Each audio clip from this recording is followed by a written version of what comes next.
Ask if you have a Bible, you would open it up to 1 Timothy chapter 2. That's where we're going to be at this morning. At the beginning, 1 Timothy chapter 2.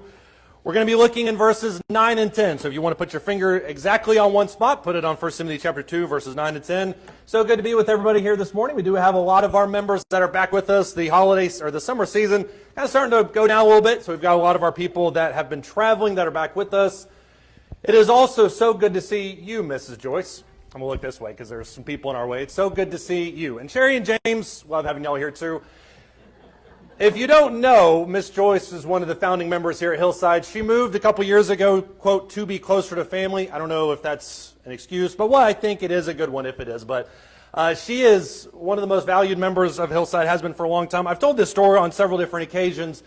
Howard and Joyce were the two people I met first when I first showed up my very first Sunday at Hillside. And as I parked, and I'd never been to this congregation before, I was walking in, and I met Howard before I met Joyce. And Howard had some things to say to me. He was joking around, asking me if I was going to be back the next week and where I dragged in from, and all those different types of questions that Howard liked to ask. And I'll be honest, in those first couple of minutes, I thought, I don't know if Greenville is going to be where I end up, if this is that hostility. But then I saw his smile, and then I saw Joyce immediately after that. And from then on, it was just basically a done deal. They have been and will remain close friends and people that we love very much. Not only me, but also everybody at Hillside. And so every time you're here with your smiling face, it's happy to have you. And Sherry and Joyce, or James also as well. I don't want to leave y'all out. I have been alive on this earth for almost 40 years, and I've been a Christian for probably about 30 of those. And I think at least every other year, it seems like it's almost tradition at this point. It seems like there's always, around this time of year, almost always a sermon on modesty. And I get why it is. There's 103 degrees outside. Now it's 110. I mean, you've got white poles that are melting. I get it. And so this is obviously the most common type of year, a common point where every year people think to themselves, you know what we need to address as a church? We need to address modesty. And I don't disagree with that. I look back at my archives, and it seems like I think I've done about 5 or 6 different sermons on modesty since I've been here, and they almost always happen between May, June, July, sometimes August, a little bit, sometimes in September, if I'm going off the rails just a little bit. But they always seem to happen around this year, or this time of year. And every sermon I've ever heard about them, and this includes my own, and I don't mean to minimize this at all, but almost every sermon I've ever heard on the topic of modesty funnels it back to one core issue, which is a lack of clothing. I hear that in every sermon. I hear about it talked about all the time, as if that is the only issue that pertains to the idea of modesty. And let me tell you what I think about that. And I'm being 100% honest when I say that. I think those types of lessons need to be preached. I think there are sermons when they talk about modesty as a lack of clothing. I think there are some sermons where those need not only be preached, they need to be preached again and again and again. But here's where I think a lot of those sermons miss the mark, is when they detail the idea of modesty as only being in the idea of a lack of clothing. If you're in 1 Timothy chapter 2, verses 9 and 10, this is everybody's, I don't want to say proof text, but it is everybody's favorite verse to kind of come to with this idea. 1 Timothy chapter 2, verses 9 and 10, this is where everybody will talk about the idea of modesty. And Paul really says it kind of in a passing comment. He says, likewise, and obviously likewise, he's building off something he had said beforehand. He talks about men and the verses that lead up to this. But he says, likewise, I want women to adorn themselves with proper clothing, modestly and discreetly. So there's the words that people will jump to, not with braided hair and gold or pearls or costly garments, but rather by means of good works, as is proper for women making a claim to godliness. That is essentially the be-all and end-all of that section. And so sermons will revolve around this idea where people will talk about how when we're dressing immodestly, what we're doing is we're not being very discreet. And you don't need to have braided hair and gold. What you need to do is you need to be modest. What I think is really important about these 2 verses in particular is to point out that in this, Paul literally says nothing about a lack of clothing. Ironically, what he talks about is wearing too much clothing. When he talks about not with braided hair and gold or pearls or costly garments, what he's saying is these are not the things that should define who you are. It should be more modest. It should be much more discreet, because the things that emphasize who you are is good works, as is proper for women making a claim to godliness. And by the way, in case you think that this is just a sermon pointed at women, it is not, because in 1 Timothy chapter 3 and verse 2, he uses the exact same word that we get modest from in 1 Timothy verses 9 and 10. Paul also uses it to describe the idea of elders that need to be respectable. And obviously, I don't know if I'm just going to step out in some weird area here, but obviously he's not talking in this section about elders not wearing enough clothing. That's as far as I'm going to take that imagery. I don't think that's what he's addressing there. What he's addressing in 1 Timothy chapter 3, verses 2 through 3, when he uses the word respectable, as translated in other words as modestly, what he's talking about is an elder doesn't need to be ostentatious. Elders don't need to be people who lord it over other people. They don't need to be people who grandstand and grandiose. They have all these different things, but all these things they put on other people, and look at how high and mighty I am. That's not what an elder is supposed to be. They need to be respectable. They need to be prudent. They need to be people that you can look at and say, look, I can't tell how much money they have. I don't know. I can't really tell what kind of job maybe they have. I don't know much about them, but I do know that they have a character that is worth following, a character that is leading me. And that's what more or less what he's talking about here in 1 Timothy chapter 3, verses 2 through 3. The reason that a lot of those sermons focus in on clothing, specifically the lack of clothing, is because we as Christians like to put limits on things.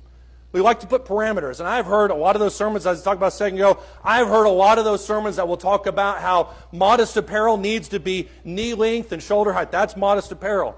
I even saw one sermon where a guy drew a box around a person and said, this is a modest apparel. I've seen people make an argument from the Old Covenant that says modest apparel needs to be priestly garments. That goes all the way down to the ankles and all sorts of other things.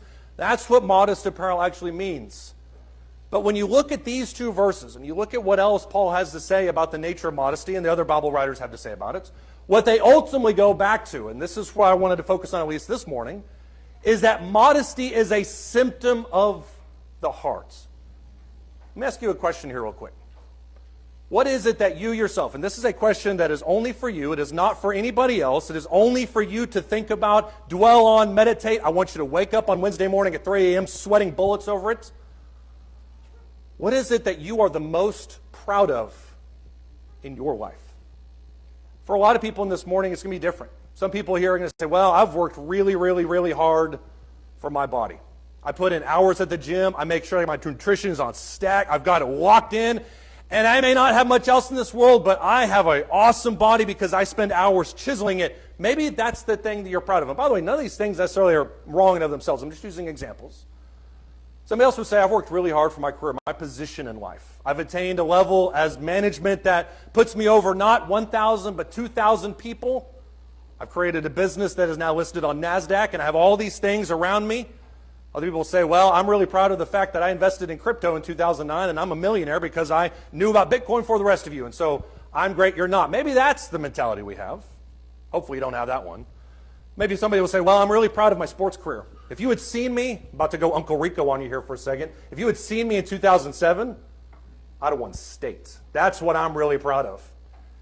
You know the sad thing about all of those? Every last one of those things will eventually grow old and go away. 1 Peter chapter 3, starting verse 1. This is a parallel passage, and it's actually shocking how much Peter uses the exact same tone that Paul uses here in 1 Timothy chapter 2. Peter carries it over into 1 Peter chapter 3. The exact same idea is brought up, the exact same emphasis, in my opinion, talking about modesty as being a symptom of the heart. Look at what he says here in 1 Peter chapter 3, starting verse 1. He says, in the same way, you wives, be submissive to your own husbands, so that even if any of them are disobedient to the word, they may be won without a word by the behavior of their wives, as they observe your chaste, respectful behavior. That's the idea right there.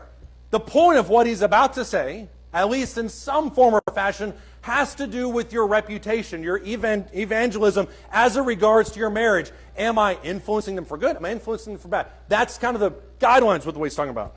He says in verse 3, your adornment, if you're going to accomplish what he says in verses 1 and 2, your adornment must not be merely, if your version is anything like mine, that merely is probably italicized, maybe it's in brackets, that's because the translators supplied it to help the real understanding come forth. He says your adornment must not be merely external, braiding the hair, wearing gold jewelry, putting on dresses, but rather let it be the hidden person of the heart with the imperishable quality of a gentle and quiet spirit, which is precious in the sight of God. And then as an example in verse 5, he says, for in this way in former times the holy women also, who hoped in God, those ones that really made an impact in their households, that really maintained a spiritually distinct character, those are women that did the same thing, who hoped in God. This is how they used to dress, being submissive to their own husbands, just as Sarah obeyed Abraham, calling him Lord, and you have become her children if you do what is right without being frightened by any fear. This is not a sermon that goes into the idea of submission between women towards men. Men are going to get their verses immediately following that. So if you're anxious about what it says, read a couple verses on. But the point that he's addressing here in 1 Peter chapter 3 is if your whole goal as a Christian, especially in a persecution type of environment, is to impact your spouse, which it should be, especially if you've married a non-Christian. That's a very real reality in this age where somebody would obey the gospel and their husband or their wife or whatever it is just isn't interested in that. It's very new, very persecuted, very dangerous type of religion. He said the way that you're going to influence your spouse is not going to be with how pretty you look. Everybody here looks amazing. That's not the point. The reason that you're going to influence them, and he says specifically there in verse 4, is with the imperishable qualities of the heart. If you underline or highlight, that phrase is the most important section in this. Because what he talks about is how gold and silver and jewelry and braided hair, these things look great. There's nothing against those. I know a lot of religious groups argue that you can't wear any of that. That's not the point here. He says it can't be merely external.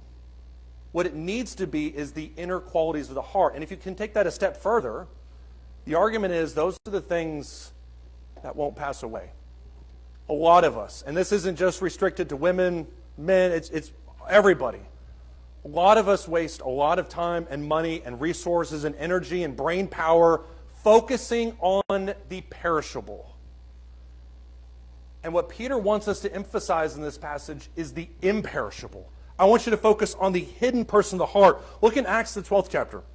I never get an opportunity to use this, and so I get to use it finally here. Look in Acts chapter 12. I'm going to shoehorn it in another sermon at some point, but here I think it actually really applies. Look in Acts chapter 12. Acts chapter 12, starting verse 18. This is at the tail end of a chapter that largely details Peter's own escape from persecution. You remember, Peter is about to be beheaded, he's about to be killed, and an angel opens up the door, lets him out. He goes to a house. Rhoda shows up. Herod obviously is very upset about that, but look at Acts chapter 12, starting verse 18. It says, "Now when day came, there was no small disturbance among the soldiers as to what could have become of Peter. And Herod searched for him and had not found him. He examined the guards and ordered that they be led away to execution. Then he went down from Judea to Caesarea and was spending time there." Herod kills the guards that were in charge of making sure Peter didn't leave the prison. He is livid. He's very self-absorbed. He's very much himself. He is, if you follow the history of this Herod specifically, arguably the worst Herod of all of them. Very self-absorbed, almost does nothing. Now listen to verse 20. "Now he was very angry with the people of Tyre and Sidon." He's characterized by madness, in other words. "And with one accord they came to him, and having won over Blastus, the king's chamberlain, they were asking for peace, because their country was fed by the king's country. And on an appointed day, Herod, having put on his royal apparel, took a seat on the rostrum, and began delivering an address to them." This was not 7 years ago. That's not the point.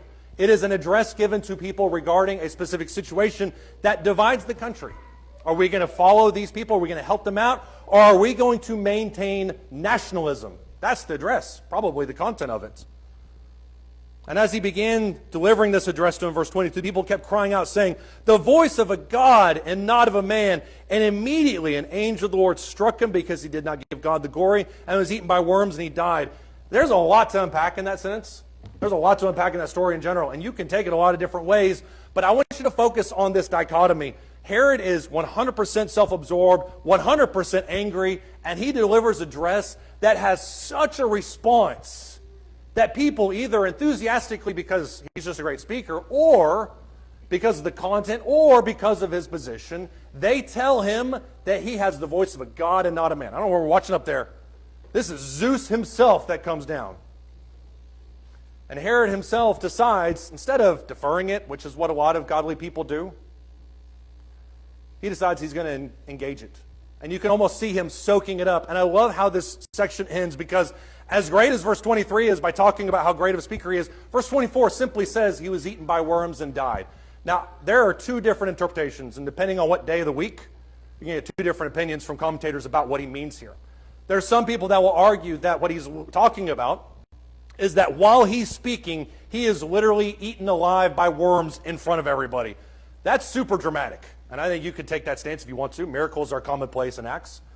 There are other people, and I think this is probably more what was designed to be shown here, is the idea that he dies somehow in this moment, and then he's later eaten by worms. Regardless of how you look at it, what Luke is trying to show here in Acts chapter 12 is that this person in one verse has the voice of a God and not of a man, and soaks it up. And in the next verse, he's eaten by worms. Modesty is a symptom of the heart. And it's funny how life has this way of kind of, when you build yourself up and you think, whether innocently or selfishly, whenever you think to yourself, I'm really killing it. It's interesting how life has a way of just kind of throwing things at you, to kind of take you down a peg. And so I'll ask you, as we think about this situation of modesty, what are you the most proud of in your life? And all of us have something. It can be big, small, it can be eccentric, it could be mainstream, whatever it is. You're very proud of something in your life. Who do we give that glory to? Do we give that glory to ourselves? Do we give the glory to God? What are we proud of in our life, and how eternal is it? Modesty also is about your priorities. If I were to ask you the question here this morning, which I am because it's up on the board, if I were to ask you the question this morning, who are you trying to impress the most? And I feel pretty confident that I could go through every single person here this morning. We don't have time for it. And I think almost every person here would say the most important person that I'm trying to impress is God. No issue there. That's what we should say. Then we hop on social media and we check how many likes we have on our latest picture. And then we drive down the road and we see how Bill's yard, which still sticks at me, Bill's yard is way better than mine. And then we look at work on Monday. And we see our boss who's looking at all the different people, and we're trying to improve our work so that we can really impress them. We're all trying to impress something. And especially as it pertains to our civilization today, that idea is even more available than ever. You do not have to go longer than 3 clicks worth on your phone to compare yourself against somebody else. That's why social media is such a big issue with this. It's just when you think to yourself, I'm really doing great. I worship with the saints. I feel great. I was edified. I was strengthened. I was encouraged. Then you hop on social media and you immediately compare yourself to everybody else. You go to tamales and you eat food and you think to yourself, this one's as good as the other one. And so you compare the comparisons everywhere. But the only opinion that matters is God's. In Matthew chapter 6, starting in verse 1. Matthew chapter 6, starting in verse 1. Matthew chapter 6, starting in verse 1. This is not just an admonition against Pharisees. This is something that's very apparent in our life today. Matthew chapter 6, starting in verse 1. He says, beware of practicing your righteousness before men to be noticed by them. He doesn't say beware for no reason. He says this is a very real issue. It's not just for people who wear fancy headdresses in the first century. Beware of practicing your righteousness before men to be noticed by them. Otherwise you have no reward with your Father who's in heaven. When you give to the poor, don't sound a trumpet before you, as the hypocrites do in the synagogues and the streets, so that they may be honored by men. Truly I say to you, they have their reward in full. But when you give to the poor, don't let your left hand know what your right hand is doing, so that your giving will be in secret, and your Father who sees what is done in secret will reward you. When you pray, don't be like the hypocrites, for they love to stand and pray in the synagogues and the street corners, so they may be seen by men. Truly I say to you, they have the reward in full. But you, when you pray, do this instead. Go into your inner room, close your door, pray to your Father who is in secret, and your Father who sees what is done in secret will reward you. Jump down to verse 16. He says, whenever you fast, don't put on a gloomy face as the hypocrites do, for they neglect their appearance, so they'll be noticed by men when they are fasting. Truly I say to you, they have their reward in full. You, on the other hand, notice this contrast. This is the 4th time in this chapter he's done this. You, when you fast, anoint your head, wash your face, so that your fasting will not be noticed by men, but by your Father who is in secret, and your Father who sees what is done in secret will reward you. The most important opinion in this world is not everybody else's. The most important opinion is God's. And if we wake up in the morning, we think to ourselves, I really hope people notice me today. I really hope that guy over there sees how much I've worked for my body. I hope the guy, when I pull into the work parking lot, sees the car that I'm driving. If that's our mentality, we have our priorities way out of whack. This is the duplicitous nature of modesty. What he says here specifically in this passage is, when you wake up, don't do this. Why? Because you have your reward in full. If you want your reward from God, then this is the way you do it. I think one of the biggest errors that we sometimes make in regards to modesty, and I've heard this in other sermons, I've made this own point myself, and I wish I hadn't. One of the errors that we make in regards to modesty is that it is all about suppression. Every modesty sermon I've ever heard is don't do this, don't do that, don't wear this, don't see this, don't go there, don't do these things. That's not really what modesty is about. Modesty is not about suppression of the things that you love. Modesty is about glorifying the things that God cares about. That's what's most important. If you're married here this morning, that sounds like the beginning of the invitation, and it's not. But if you're married here, not married here, but if you're here and you're married, I'll get that sentence right eventually. If you are married, you've been married for any length of time, chances are whatever it was that you used to woo your spouse initially, whatever they just loved about you at the beginning, it's probably been replaced. And it's been replaced by companionship, it's been replaced by loyalty, it's been replaced by hopefully spiritually attitudes of raising your children together. Those are the things that really matter. It is an insult to your spouse to then look at that person and say, those things don't really matter anymore. What really matters is how I look. It's an insult to that person who has spent their whole life loving and cherishing those attributes about you that have nothing to do with the external, that have nothing to do with the superficial, that have nothing to do with what perishes, everything to do with what lasts. Matthew chapter 1. Story of Moses. I'm not Moses. That's the other book. Matthew chapter 1 is the story of Joseph. And we read this and shoot right past it, and we never stop to think to ourselves, Joseph was a good guy. Joseph was really, really solid. Matthew chapter 1, starting verse 18, it says, Now the birth of Jesus Christ was as follows. When his mother Mary had been betrothed to Joseph before they came together, she was found to be with child by the Holy Spirit. And Joseph, her husband, being a righteous man, and not wanting to disgrace her, planned to send her away secretly. But when he had considered this, behold, an angel of the Lord appeared to him in a dream, saying, Joseph, son of David, don't be afraid to take Mary as your wife, for the child who has been conceived in her is of the Holy Spirit. She will bear a son. You shall call his name Jesus. He will save his people from their sins. Now all this took place to fulfill what was spoken by the Lord through the prophet. Behold, the virgin shall be with child and shall bear a son, and they shall call his name Emmanuel, which translated means God with us. Joseph awoke from his sleep and did as the angel of the Lord commanded him, took Mary as his wife, but kept her as a virgin until she gave birth to a son, and he called his name Jesus. Joseph virtually disappears from the record not long after this. And we don't know anything about Joseph. Joseph may have gone completely off the rails. We don't know. Probably was a pretty good guy from on, probably died young. What we do know about Joseph is that he stuck by Mary. And that obviously goes without saying that he helped raise Jesus together. That's the simple part of the story. But the understated part of this sermon, or the story, is the fact that Joseph stayed with somebody who was going to have a lot of questions about her. Imagine walking through Nazareth and Bethlehem with a pregnant woman that is not pregnant by you. How do you explain that? How do you explain to somebody that she is pregnant by the Holy Spirit? And then how do you continue to raise with her and stay with her through all of this? It says right there in verse 19:25, I think it was, 19, that he was going to send her away secretly. Even before he realized that the baby was Jesus, he was sticking with her. Or at least was going to send her away quietly so as not to disgrace her. That's what true love looks like. And we don't know anything else about Joseph as he moves on from his life, but we know that at least for this brief moment, knowing everything that he had, the vision about Jesus, the fact that his wife was pregnant, the fact that it wasn't his, the fact that there were all these controversies in Bethlehem, he stood by her. That's somebody that loves you for you. That's somebody who is not loving you superficially, cares deeply about who you are as a person. It's easy for us to look at the sermon, and the last thing I want us to do with this sermon is to say to ourselves that it really doesn't matter. I mentioned this at the beginning. That it doesn't matter what we wear because my priorities are in the right place and my heart is pure. And it doesn't matter what I wear because that's really what matters. It does matter. And that's why every sermon I've ever heard talks about this very component is because it does matter. But think about it in these terms. Can you say, for instance, number one, that I'm a Christian and just not act like it?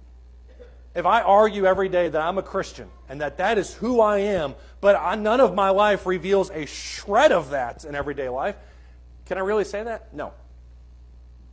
Can I say I love other people and not serve them? Miss Joyce is a perfect example of serving, not the saying and not serving. She's a perfect example saying that she loves people and then serving them. If I say I love other people and then never serve them, one of those things isn't true. Can I say I love God, but I don't make time for worship?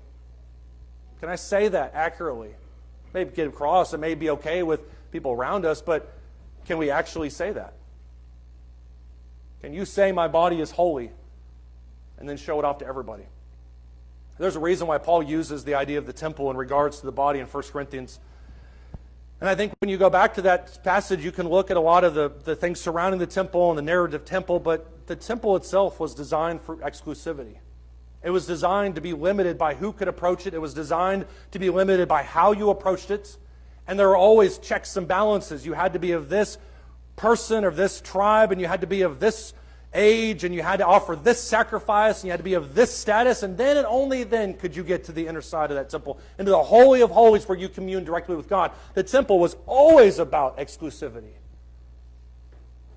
And so when Paul then says your body is a temple, you can say it as the dwelling place of God and whatever else that you want to say it. And a lot of those are true. But think about the exclusive nature of your body. That it's not for everybody else's consumption. That it's not just given freely to other people. That it's not just given so that other people can see it. But it's designed for an exclusive audience, which is your spouse. And so as we ask ourselves this question about our body, it forces us to be very introspective about it. It forces us to ask these questions that sometimes we don't want to ask. It forces us to ask questions that are uncomfortable as it regards to my behavior. Matthew chapter 6. Or Matthew 7, rather. Matthew 7, starting in verse 16.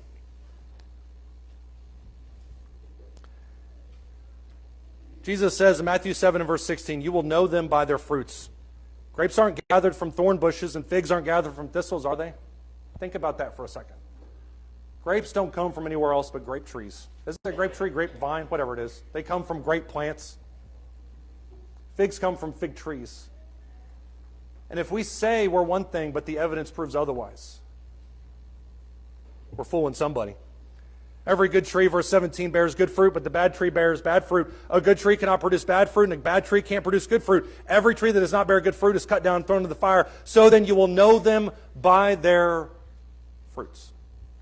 At the end of the day, it really doesn't matter what I think about myself. I can claim all day long, I'm a Christian, I love others, I love God, my temple is holy. But the evidence is in how we act. The evidence is in what we say. And I've heard people, and I've said this thousands of times, God knows my heart. God knows what I truly care about. That's true, but do I know it? Have I looked at my life to investigate what kind of fruit I'm sharing with the world? And if not, I would encourage us to think about it yet again. We're going to sing a song here in just a second. Levi leads us, called Trust and Obey. It's a very simple song. You trust and then you obey. The obedience is the fruit of the trusting. And so I would encourage everyone, as they're thinking about these concepts, but thinking especially about salvation, to examine their life. Let me examine my own life. And think to myself, am I truly living the way that God wants me to do? Am I fooling myself? Am I tricking myself and deceiving myself into thinking that I'm something when I'm actually not? And if you need the prayers of this congregation, we would love to help you as we stand and as we sing.